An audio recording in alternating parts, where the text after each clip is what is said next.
Hello everyone, ManThrall here, and welcome to the weekly update video, as well as the patch notes. Okay, so for this week, we have the Evil Dave quest is finally here. I know a lot of people have been waiting for it, and because the quest is out, remember, I usually always will do a first run quest guide, just so you guys get to see it like as soon as I possibly can do it. Which a first run quest will actually, usually they take a little bit longer because I have no experience doing it before, so they usually do take a little bit longer.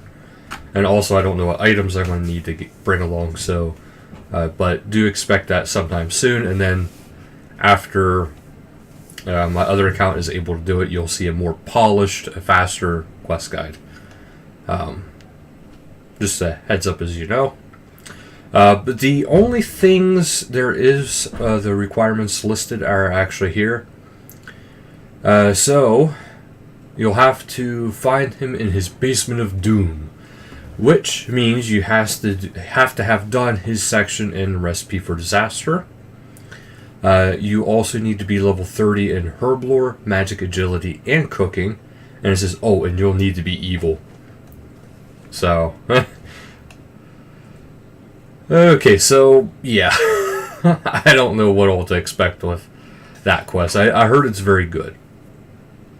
The Combat Winter Weekend is coming up, remember, and that starts on the 1st at midday game time until 4th of December. Again, midday, so it's 12 UTC.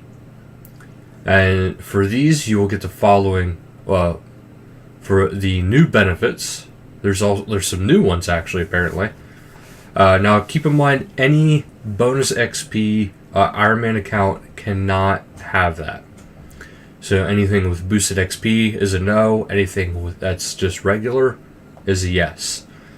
So for the Combat Winter Weekend, you get an extra charm from charm drops, increased chance of rare drops, and enhanced Ring of Wealth. I still wonder if they means...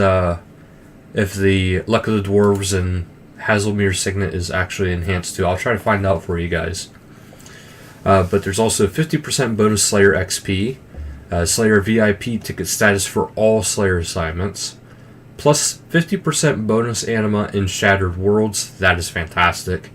10% cheaper instances, the ability to loot from Mazcab raids once per day, extra training points from boss training, and the ability to choose your boss Slayer assignment. So that's actually all really good. And it says throughout December and January, like a part of January, it's probably going to be out the entire month of January. Menaphos and Sophonim will be taking the stage on the following weekend, and after that, minigame, skilling, and lastly, clue scrolls. But throughout the whole month, there's a player in port section, which is you get 25% voyages per day, and you also get 30% extra resources or trade goods from voyages, and the ability to get the Barmaid special voyages on Saturday and Sundays in addition to Thursdays. So there's a lot with that. Also, I do have the complete Winter Weekends layout on the channel, so do feel free to check that out. There is the Festive Aura. I think I'm forgetting something, but the Festive Aura does start the 1st of December, and for that you will have 30 minutes once per day for an extra 50% XP boost. So it's quite a bit, so don't forget to use that and make sure you have it. If you don't currently have it with you, check with Juan or Dilwyn. One is located east of the Berthorpe Castle, and then the Tower of Voices for the Perfindus. Do remember that. Premier Club, reminder, it is going on right now, and there's a 75% off on selected Solomon General Store items. So do be sure to check out that. Patch notes, there's a lot, so I will be going over the whole thing. And then for Lootscape, there is one live stream this week, and that is Sunday, December 3rd at 1900 UTC game time, PVM with Mod Lee. Now we'll go into the patch notes. Okay, so there has been a ribbon rework. Mod hunters made a number of handy tweaks to the ribbon. This is what a legend. The window can now be resized and now add space in between icons. The following windows can now be added to the ribbon: magic abilities, combat spells, teleport spells, skilling spells, attack abilities, strength abilities, defense abilities, constitution abilities, and emotes. This is now easier for them to do, and they said should they need to add more. The following features have been added to the ribbon interface. You can now reset your ribbon to the default icons or clear it in one go. Icons added to the bar are now removed from the selection area. Spacing has been improved for the ribbon setup interface and the options menu. A section for Windows management has also been added to the latter. Of the two windows labeled Magic Abilities, the main has been renamed Magic Book and has been given an icon to match. Melee and attack abilities now have separate icons. Melee uses crossed swords. The worn equipment icon has been changed to distinguish it from hero icon. The drawer icon has been replaced with a settings cog to make room. And this is thanks to Mod Hunter. Now we will go into the bulk of the patch notes. Or that might be the bulk of the patch notes. I'm not sure. Here's actually a diagram of the new ribbon rework. Now to keep in mind, you can change that. You can really modify that like crazy. So do feel free to do that. You can actually have abilities in there and everything. It all just depends on what you actually want to have there, which is actually very handy. Okay, so this is all different diagrams of the actual, the ribbon. Which the ribbon setup, it's looking pretty good. You got to give them credit. It looks really good. So it's a lot more customizable. You'll be able to do, and here's the icon for the magic book, and here is the magic abilities, and now you can actually have them separated instead of having them all together. At least that's the way it looks.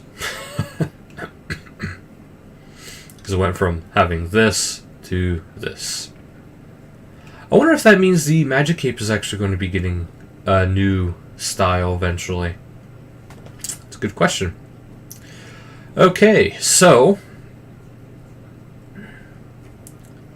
now we go into the other part of the patch notes finally, because there was a lot for that actually. But it was all the same stuff. It was just a lot of pictures and diagrams. If you guys want to look over the pictures, feel free to do so. But that is actually what is, how it looks now. This way you guys actually know what is what. Okay, so optimizations. They said they'd be using some new tools to track what scripts are running in the client certain situations. Using these, we've been able to identify unnecessary or expensive code, investigating what these scripts are doing, and then optimizing where we can. So the benefits should affect everyone, but will be more noticeable on lower end machines. Changes include, for the bank, client-side spoofing tries to predict what will happen and helps make the bank seem more responsive when spam clicking to withdraw multiple items.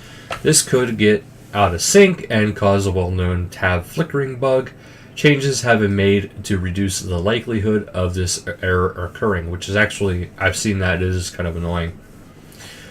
The way the icons are built when the bank is loaded has changed. This means items should no longer pop in when scrolling through. The efficiency of individual scripts has been generally improved. Measure has been put in place to stop the interface from repositioning everything when no changes have been made to the inventory. General improvements in historical cases, and exceptional, especially on first login, window positioning may have occurred several times. This should now only happen once. By deleting permanent interface components and only building them when required, almost 1,000 components no longer use memory constantly. That's a lot. Several scripts run every client frame for purposes such as controlling animations. These run in the background even when you're not doing anything. And we've made several changes. This is overall, we've reduced the runtime of these passive scripts by almost 95%. Global Transparency was using these scripts and accounted for a large portion of this. They've changed the way it's implemented, but unfortunately it means they can no longer use the current setting. So all transparency will be set to a default of 50% on login. Several features such as new loading screens now stop running these scripts when turned off. Bugs have been fixed, which allows some of these concepts to keep running after they were meant to be finished. Loading screens.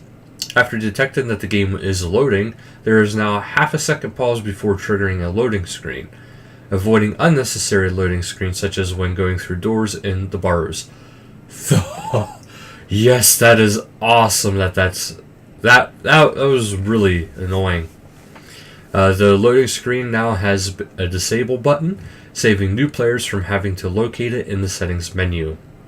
Skills, D&Ds, and minigames. Unstable Essence has become slightly more stable. For example, it will now show as a rune crafting in the Make X interface rather than cooking. It is no longer possible to summon pets inside the dungeoneering grouping areas. Quest challenges and achievements.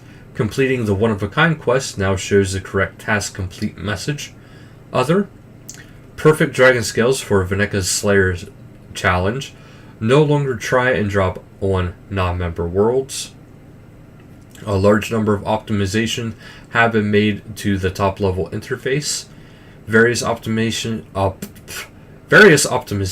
have been made to the bank interface, which we already read that.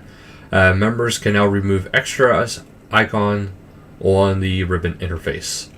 So quite a bit, and I love the fact that the optimizations, they were actually very thorough and explained what is going on and why and what they are doing. So that is fantastic. But that'll actually do it for today's video. So thank you guys so much for watching, and until next time, later guys.